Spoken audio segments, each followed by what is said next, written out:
Monday Night Chat with Wong Chen. Brought to you by the Member of Parliament for Subang. Hi, welcome to Monday Night Chat episode 3 of the new season. We haven't decided what to call this season yet. I'm a bit under the weather. For this week, we're going to have 3 basic topics. First, we're going to skip Policy Monday. We're instead going to do Parliament for the week. And then we have the standard Q&A 120 seconds. And then lastly, we forgot to actually introduce the new interns to you all, so the interns will take over for the last segment. Okay, for Parliament this week, as you know, last week we had the whole Cambodian issue and we had ceremonial activities. So this week has been the real sitting in Parliament, more debates and more arguments across the board. It seems that the members of Parliament have moderated a bit, not so vocal anymore, or less shouting, let's put it that way. But basically, for me, it's been a busy week doing administrative work, assisting the new members of Parliament delivering their maiden speeches, and a lot of activities to do myself, right? So let's just recap. Monday started as usual. I was in the Parliament by 9 o'clock, had briefings with my staff and officers and interns, and then started at 10 and then continued, and then I had to rush off to Putrajaya, where I had arranged a meeting for Wan Azizah, Dato Sri Wan Azizah, the Deputy Prime Minister, with the EU delegation. So there were 14 members of EU ambassadors there, and we had a wide-ranging discussion on the child marriage issue, all the way to palm oil, all the way to FTAs. After that, I had a hour-long meeting with Standard & Poor, the rating agency. That morning, I had arranged for 2 meetings, one with Steve Hager, my good friend from Credit Suisse. We discussed basically Malaysian outlook, fiscal outlook, and the coming budget. And then Tom Wright, the famous journalist who won the SOPA Award in Hong Kong over the 1MDB story, Wall Street Journal reporter. We spent close to about 2 hours just chit-chatting, catching up on 1MDB stories. But during that Tuesday as well, we had my Yemen reply and also the asset declaration reply, which for some strange reason, what you should put on Facebook, got some sort of traction in the Star. Okay, so you can read about that. And then, if I remember, on Tuesday night, I actually had a Astro Awani shooting at about 9:30 at night. So we're going to put out a posting for that in one of my Facebook. Okay, then on Wednesday, we had KEEP, which is the Keadilan Executive Internship Program.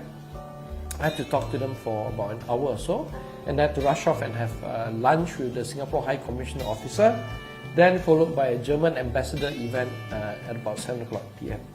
On Thursday, it was good to see all my Subang Jaya constituents dropping by. This is their very first time in 5 years that they've visited Parliament. So I showed them around, explained to them, my officers and interns took care of them. And then we also had a meeting with the Norwegian ambassador, where she has offered to help us in preparing for select committees and also any other issues regarding oil companies, because the Norwegian oil company is the best in the world.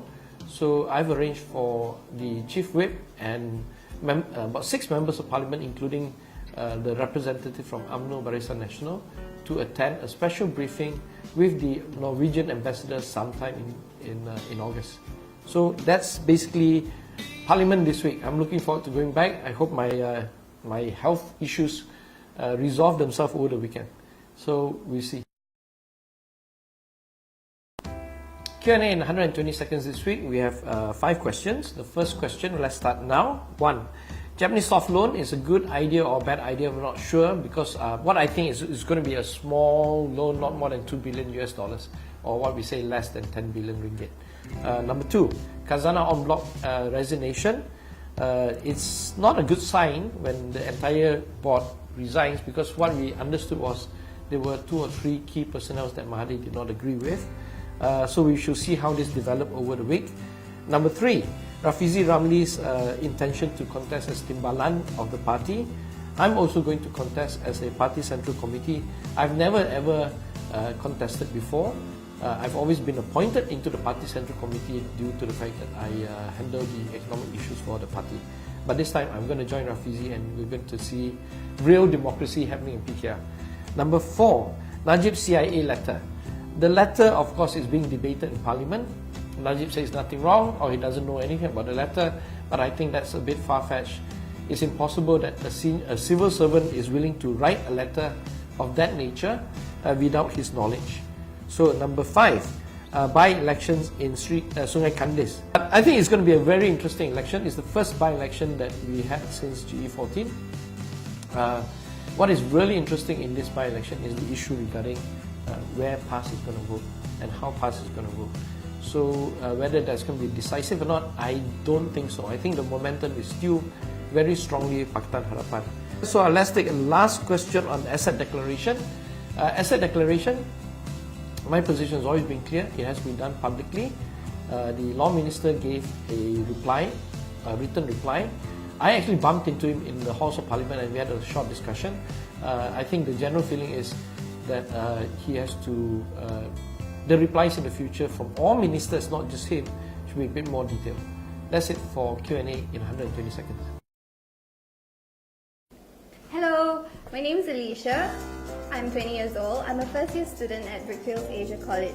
I decided to join this internship program because I wanted to know a little bit more about policy making and what it's like to serve as a member of parliament. So far, times during this internship program has been great. I've learned a lot about how to deal with people, especially with the constituents, and I've also made a lot of good friends. I think this experience is so far very worthwhile and I can't wait to see where it takes me. Hi, what's up? My name is Max. I'm studying at Brickfields Asia College, BAC. That's the PJ campus. I've just finished my second year and going for my third year in the UK, which is the University of Reading. Why did I join YB Wong Chen's office? Because, well, I wanted to get more exposure. Partly it's also because of my parents who have been following politics for a long time. Yeah, and what have I done in the office? Basically, public policy, research, worked with a lot of professionals, with NGOs as well. We went to Parliament. Hi, I am Anik, or Nick, you can call me. I'm one of Boss's intern. I'm currently studying economics at the International Islamic University of Malaysia. I joined this internship about a month ago with all the others. Currently, we learn a lot about public policy and politics. Well, not just that, also about like constituency work. It's really interesting. These past few weeks, we've been in a lot of discussions with not just YB Wong Chen, but also with all his, colleagues, friends, and like NGOs. We went to Parliament, we met a lot of politicians, and that was really interesting. Hi, I'm May. You can call me May for short.